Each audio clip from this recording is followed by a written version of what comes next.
सन 2020 के सितंबर महीने में भारतीय जनता पार्टी महाराष्ट्र ने प्रधानमंत्री नरेंद्र मोदी जी का जन्मदिन एक सप्ताह तक वर्चुअल रैली के माध्यम से मनाया। इस रैली के दौरान वरिष्ठ पत्रकार और राजनीतिक टिप्पणीकार श्री भाऊ तोरसेकर ने वीडियो कॉन्फ्रेंसिंग द्वारा दर्शकों को संबोधित किया। इस कार्यक्रम में अन्य लोगों के अलावा महाराष्ट्र सरकार के विपक्ष दल के नेता श्री देवेंद्र फडणवीस, अखिल भारतीय सह संगठन मंत्री बीजेपी केवी सतीश, बीजेपी मुंबई के अध्यक्ष श्री मंगल प्रभात लोढ़ा तथा महाराष्ट्र विधानसभा विपक्ष के नेता श्री प्रवीण दरेकर आदि उपस्थित थे। पहली बात यानी अतुल भातखळकर जी ने जो कहा है बिल्कुल सही कहा है। हम 25 साल पहले मिले थे, निश्चित तौर पर कहें तो 24 साल पहले मिले थे।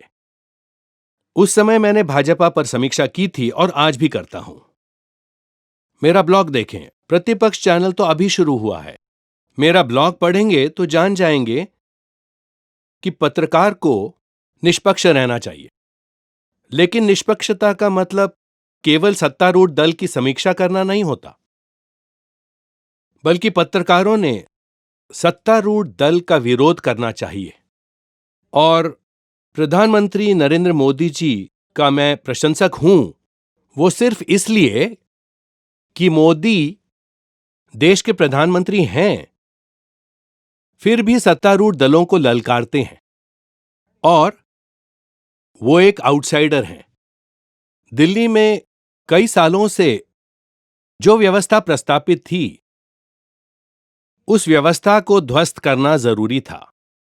जैसे ठहरा हुआ पानी, उसमें कीड़े पड़ जाते हैं, तब उस बांध को तोड़कर उसे बहते रखना जरूरी होता है। ठीक उसी तरह है जैसे दिल्ली में ठहरी हुई राजनीति, उसे तोड़ना आवश्यक था। और मैं मानता हूं कि मोदी ये एक तरह से ऐसे नेता हैं जो दिल्ली के बाहर से थे, आउटसाइडर। मैं एक और बात कहना चाहूंगा इस अवसर पर कि मैं उनके जन्मदिन पर नरेंद्र मोदी को शुभकामनाएं नहीं दूंगा। मेरा मानना है कि नरेंद्र मोदी हमें आशीर्वाद के रूप में मिले हैं, तो हम उन्हें कैसे शुभकामनाएं दें। इनमें से कई बातों पर गौर करना जरूरी है। किसी पक्ष का कोई एक विचार, एक विचारधारा या संगठन तब तक सफल नहीं होता जब तक संगठन की उस विचारधारा में लोगों को शामिल करने वाला नेता नहीं होता।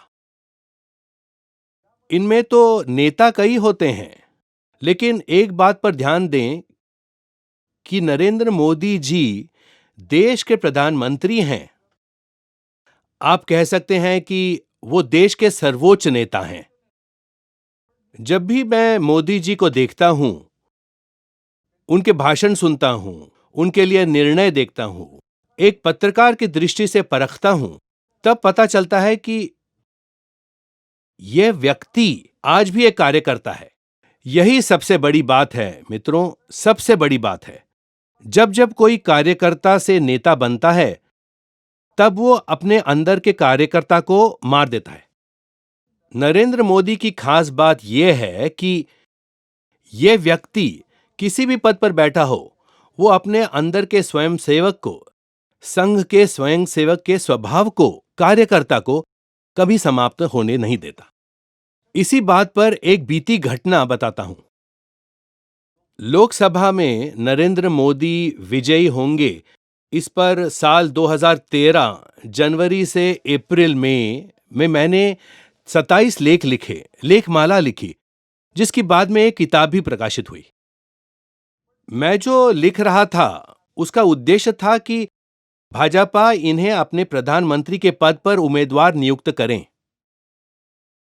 और आगे ठीक ऐसा ही हुआ, वे प्रधानमंत्री बने। मित्रों, गौर करने वाली बात यह है कि इस एक अकेले व्यक्ति ने देश में पहली बार किसी गैर कांग्रेस पक्ष को एक पक्षीय बहुमत दिलवाया था। यह पराक्रम था, ये एक विक्रम था, ये एक इतिहास था। उस समय भी यह व्यक्ति एक सच्चा कार्यकर्ता था। आपको याद होगा 2014 में मई महीने की 15 या 16 तारीख को लोकसभा चुनाव की गिनती समाप्त हुई। उस दिन भी मोदी जी दिल्ली में मौजूद नहीं थे। दूसरे दिन जब नतीजे निकलने थे, तब वे मुंबई में आए थे। पक्ष के कार्यालय में भाजपा के जो कार्यकर्ता इकट्ठे हुए थे, नरेंद्र मोदी जी ने उनका मार्गदर्शन किया। विजय के उपलक्ष्य में अपने नेता के स्वागत के लिए सारे कार्यकर्ता एकत्रित हुए थे। उस विजय की सफलता के उच्चतम क्षण में भी यह व्यक्ति केवल एक कार्यकर्ता था। मुझे आज भी वो भाषण याद है, जब मोदी जी ने कहा था, यह विजय मेरी नहीं, यह विजय मेरी नहीं, अभी जो नेता चुनकर आए हैं और लोकसभा में सांसद बने, यह विजय उनकी भी नहीं, जिन्होंने पिछले 4-6 महीने से लगातार जो परिश्रम किया, विजय उनकी भी नहीं। गौर कीजिए कि जैसे जैसे यह व्यक्ति बात करता है, उससे सच्चे कार्यकर्ता की पहचान होती है। विजय उनकी नहीं, चुनकर आए उनकी भी नहीं, जिन्होंने परिश्रम किया उनकी भी नहीं। मोदी जी की अगली बात महत्वपूर्ण है। मोदी जी कहते हैं, जनसंघ के बाद से 4 पीढ़ियों का समय लगा। जीत इन 4 पीढ़ियों की है, जिसने इस दल का निर्माण किया। वो आदमी जो इतनी बड़ी सफलता के शिखर पर है, जिस समय हर कोई उसकी प्रशंसा कर रहा है, उसने जीत का श्रेय नहीं लिया। उन्होंने अपने सामने बैठे लोगों की प्रशंसा नहीं की। उन्होंने जनसंघ के बाद के काम कर रहे सभी पूर्व कार्यकर्ताओं की प्रशंसा की। मैं इसे बहुत महत्व देता हूं। इससे हम जान सकते हैं कि मोदी जी 21वीं सदी में राजनीति में क्या बदलाव लाना चाहते हैं। देश की राजनीति पर एक नजर डालिए। सभी दलों में, फिर चाहे वो प्रदेश के हों, स्थानिक हों, राष्ट्रीय हों, इन दलों में खासकर कार्यकर्ता से बने नेता आपको नहीं मिलेंगे।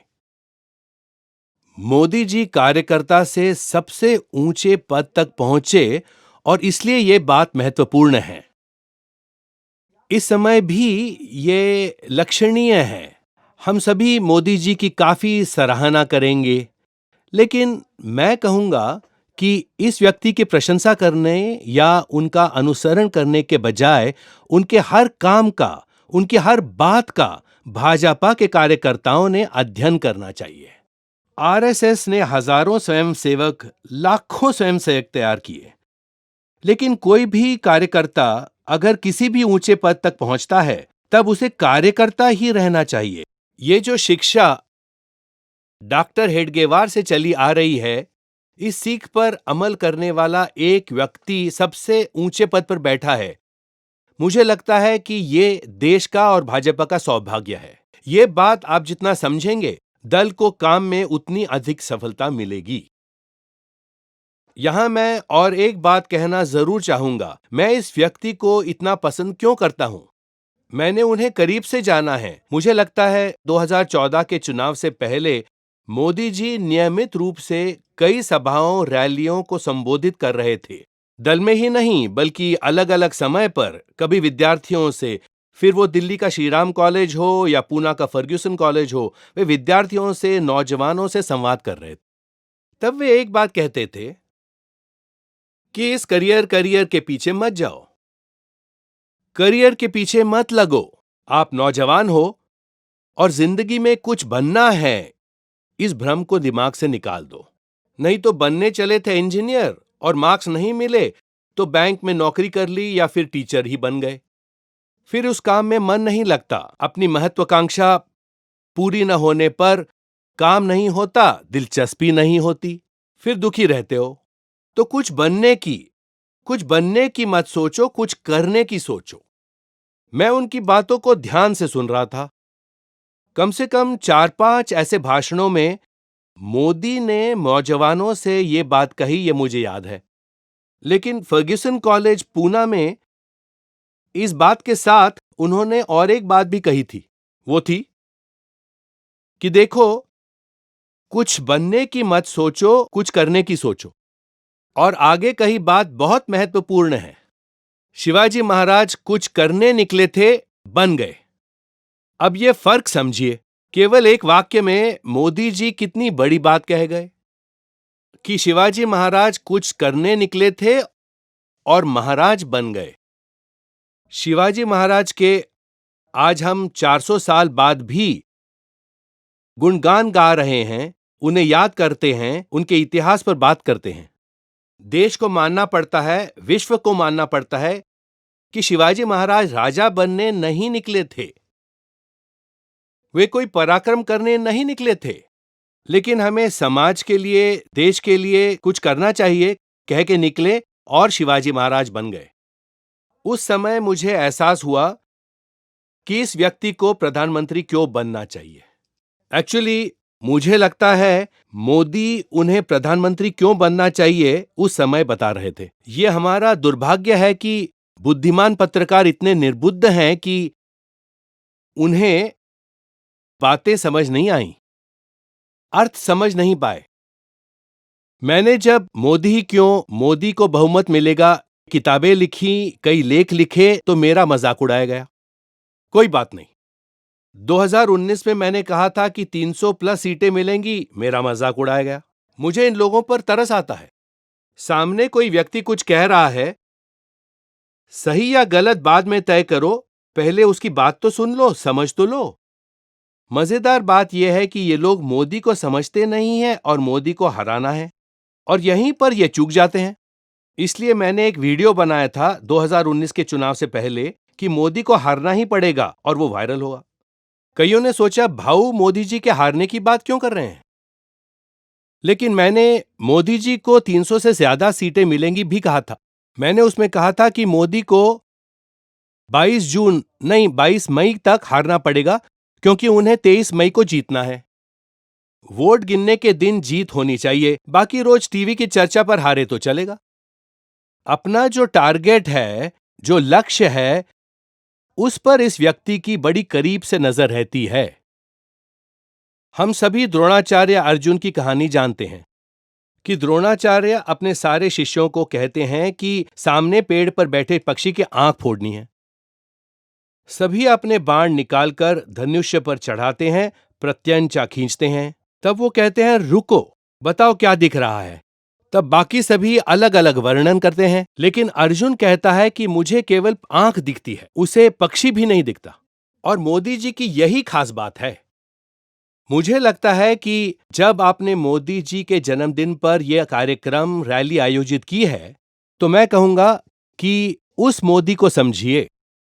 नरेंद्र मोदी, इनके कार्यक्रम, वर्णन, भाषण जो भी हो, इसके बजाय मोदी क्या है यह समझना जरूरी है।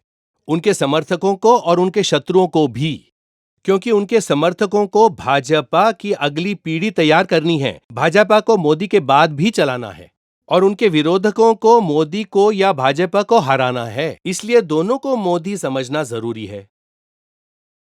यह व्यक्ति अपना लक्ष्य तय करता है और उस पर से कभी भी अपनी नजर हटने नहीं देता। और यहां मुझे चर्चिल की याद आती है। चर्चिल ने बड़ी अच्छी बात कही थी। वो कहते थे कि अगर आप कहीं बाहर निकले हों और जाते समय अगर आप भौंकने वाले हर कुत्ते पर पत्थर फेंकते रहे, तो आप किस लिए निकले थे यही भूल जाओगे। फिर लक्ष्य को प्राप्त करना असंभव है, क्योंकि वो तो आप भूल चुके हो। चर्चिल ने जो कहा है, उसकी मिसाल के तौर पर हमें नरेंद्र मोदी जी की ओर देखना चाहिए। आपको याद होगा, साल 2019 के चुनाव थे और 2018 के मानसून सत्र से 2019 के नतीजे आने तक महागठबंधन काफी चर्चा में था। उस वक्त मैं टीवी पर कई चर्चाओं में जाता था, तो मेरी निंदा करते थे। मैं कहता, हाथ ऊपर करके जो खड़े होते हैं उन पर मुझे हंसी आती है। इन पर किसने बंदूक तानी है, ये हाथ क्यों उठा रहे हैं? या फिर ऐसे वी का संकेत देते हैं, उन पर मुझे दया आती है, क्योंकि ये वी का संकेत, वी फॉर विक्ट्री, चर्चिल ने कहा था। परंतु हमारे यहां जो भी संकेत देते हैं ऐसा हाथ करके, उन पर मुझे बड़ी हंसी आती है, इसलिए कि यह संकेत तो वी फॉर विसर्जन होता है। शायद ये गणेश विसर्जन का संदेश दे रहे हैं। और अगर यह स्थिति हम समझ सके तो हम मोदी को समझ सकते हैं। याद कीजिए, 2018 में पहली बार चंद्रबाबू की पार्टी ने लोकसभा में अविश्वास का प्रस्ताव लाया और उसके बाद करीब करीब 12-13 महीने तक महागठबंधन और बहुत कुछ हुआ, लेकिन यह व्यक्ति जरा भी विचलित नहीं हुआ। और मेरे लिए यह बात मायने रखती है कि मोदी की जीत कड़ी मेहनत का परिणाम है, लेकिन उनके काम में उनकी श्रद्धा, उनका विश्वास, यह बहुत महत्वपूर्ण बात है। अगर हर कार्यकर्ता यह सीखता है तो फिर फायदा है। अपने जीवन में, स्कूल में पढ़ते समय, कॉलेज में पढ़ते समय हर बार सुनता आया हूं, एक कहावत सुनी है, दुनिया झुकती है, झुकाने वाला चाहिए। इस व्यक्ति को जब देखता हूं तो लगता है कि यही वो व्यक्ति है। आज देश के जो प्रधानमंत्री हैं, उनकी तरफ देखें तो लगता है कि इस मुहावरे को सिर्फ इसी व्यक्ति के लिए लिखा है। और देखिए आज क्या हुआ। मुझे याद है कि 1970 के दशक में एक घटना हुई थी जो इस्लामिक देशों के संगठन से जुड़ी थी। अल अक्सा मस्जिद पर हमला हुआ था और वहां दिनेश सिंह, हमारे विदेश मंत्री, गए थे, क्योंकि भारत में दूसरी सबसे ज्यादा मुस्लिम आबादी थी। जैसे कि हमारा देश मुसलमानों का भी है, उन्हें वहां भेजा गया था, लेकिन उन्हें परिषद में प्रवेश नहीं दिया गया। 1 या 1.5 साल पहले उसी परिषद में सुषमा स्वराज जी को सम्मानित किया गया और जब पाकिस्तान ने इस पर आपत्ति जताई, तब उन्हें बताया गया कि आप इस परिषद में शामिल मत होइए।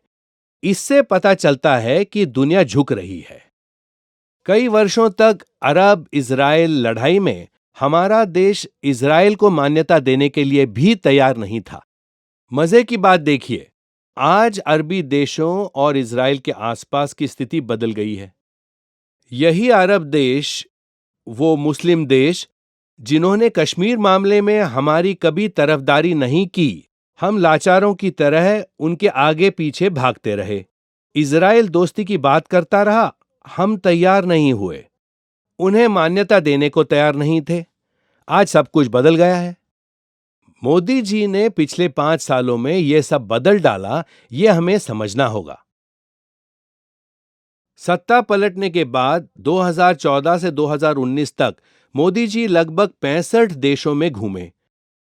उनका मजाक उड़ाया गया, ये तो एनआरआई प्राइम मिनिस्टर हो गया, रहते कहां हैं ये देश में। इस बात को लेकर प्रधानमंत्री मोदी जी की काफी निंदा की गई, उन्हें एनआरआई प्रधानमंत्री कहा गया। फिर भी मोदी जी कभी विचलित नहीं हुए। जब कश्मीर का 370 का निर्णय लिया गया, तब उन 65 देशों में पहले के 4 सालों में मोदी जी ने जो भेंट दी थी, उसका परिणाम देखने को मिला। ऐसे परिणाम एक दिन में या एक साल में नहीं दिखते हैं। वो जो कर रहे हैं वो उचित ही है। मोदी जी इस बारे में कितने निश्चिंत थे।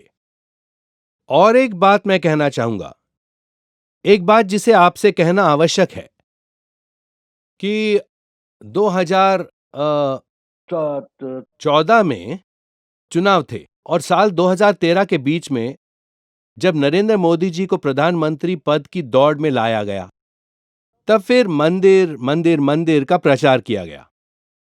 जो नई रचना की गई, राजनाथ सिंह अध्यक्ष बने।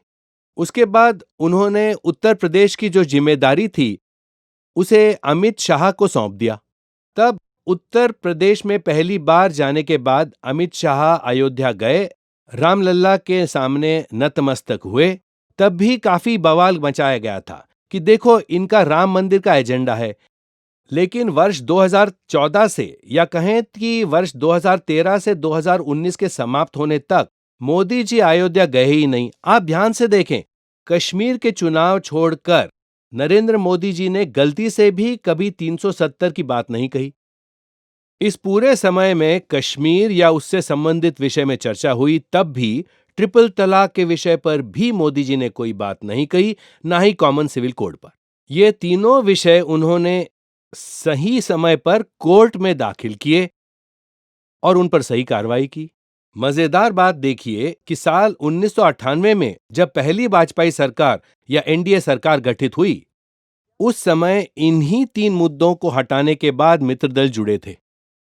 लेकिन मोदी जी ने जिस समय नए एनडीए का गठन किया, तब न इन तीन मुद्दों पर कोई आग्रह किया और इन मुद्दों को छोड़ा भी नहीं, उस पर कोई चर्चा भी नहीं की, उन्हें प्रतिष्ठा का विषय नहीं बनाया, लेकिन अत्यंत धीमी गति से उस दिशा में अपना काम जारी रखा।